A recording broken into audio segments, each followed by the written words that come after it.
Hello everyone, welcome back to the channel. On today's video we're going to be doing a little overview of the train horn that I put on the truck. It is a HornBlasters Conductor Special Nightmare Edition. That's what it is. It has a spare tire delete which is tucked under the truck that is connected to the factory spare tire deal. Most trucks have one. If you don't, I'm sorry. That's what I got. I'll show you what it looks like. I did make a full installation video of it. Like I said, it's about this time last year. I've had it on a year now. I put it together in the living room, and then I installed it in the shop that we've got here at the house. Let's see here. Haven't really had any major issues out of it, other than the pressure switch that they give you. Apparently it wasn't waterproof, and you would think on a spare tire delete it would be waterproof. Everything, you drive the truck, water, it rains. I live in a place that rains, and maybe they don't, whatever. So they did send me, the horn didn't work for a while. I couldn't figure out what it was. Called them. They said that was the problem. It was the switch. They sent me a replacement, which is waterproof. It's been on the truck now about a month and a half or so, and I haven't had any issues out of it yet. I don't have no wood to knock on, but it holds pressure.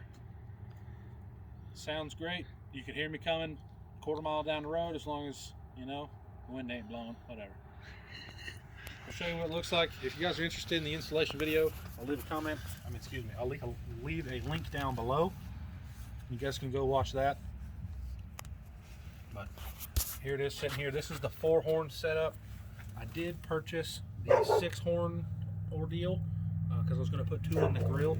I just haven't put it together yet. I'm missing a couple of fittings, which I do have. They sent them to me when I had to get the new switch, which was free because I guess it was something that they knew about or didn't know about, whatever.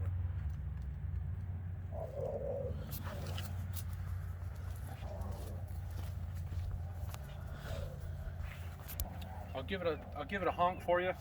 I'll honk it up close, and I'll have Carrie go stand a little further away, see if how the distance travels with noise, or noise travels with distance.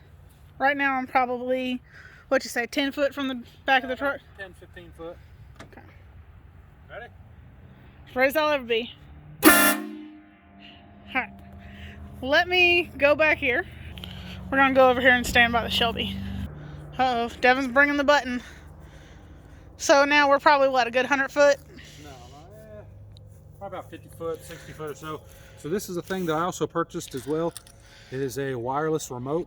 I could just put it on my keychain. It's been on the keychain for a long time, but when the horn stopped working, I took it off because there was no point. Yeah, and it does have the antenna goes down and it does cover up. Yep. So you can't accidentally press it. It locks in there. It's not really easy. Now, obviously, a child could probably open it up and hit the button, but pull it down. It's got a little antenna. I've tried it further away than this. I've been inside Walmart and hit it on the other side of the parking lot, and I heard it. So we're gonna see if the button still works. I haven't used it in a while. Let's see. Ran out of compression a little bit. There it is, 120 psi and 2 honks. But that's hopefully pretty loud. Hopefully it sounds good on the video. It's probably gonna be a little distorted from the up close, but that's it. If you guys have any comments or any questions, leave them down below.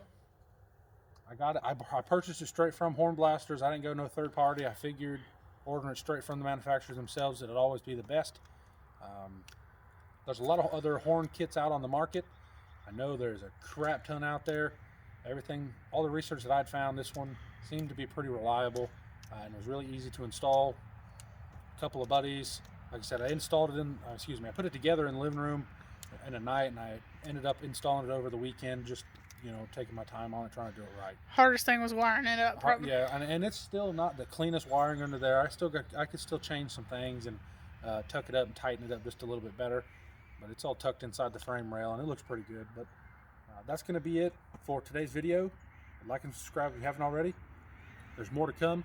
You guys stay tuned, and you'll hustle harder.